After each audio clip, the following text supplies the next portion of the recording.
Pare-brise éventré, carrosserie défoncée, ces quelques clichés témoignent de la violence de l'agression.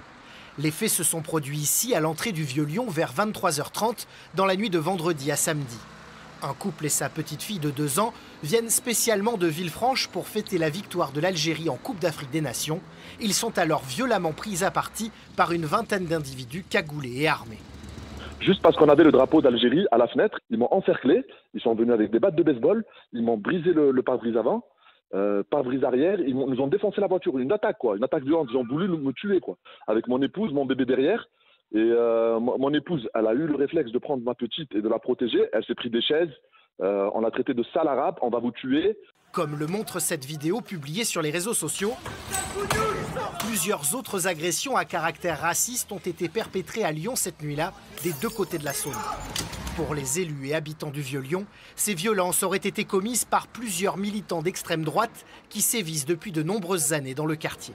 Ça fait froid dans le dos, hein. C'est-à-dire qu'on est là et d'un seul coup en face de nous, complètement en noir, dont 2 cagoulés, on retrouve 15 jeunes armés avec des barres, avec des objets manifestement pour se battre, quoi. C'est une drôle d'image, des choses qu'on a déjà vues, des sortes de milices des années 30. Je pense que certains ont profité du chaos un peu général et de la mobilisation des forces de police, surtout sur la rive gauche du Rhône, pour tenter de faire un coup de type milice d'extrême droite et en découdre avec des personnes parce qu'elles étaient d'origine différente.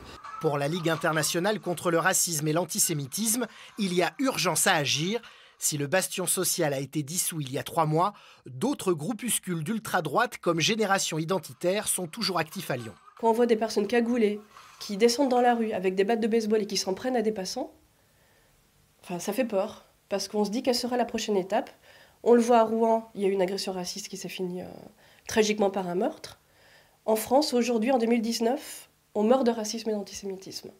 Et ça, c'est inadmissible, on ne peut pas laisser passer. Blessé et choqué, le couple agressé vendredi soir a déposé plainte. Il est pour l'instant le seul. Une enquête confiée à la Sûreté départementale a été ouverte pour violences et dégradations aggravées et menaces de mort à caractère raciste.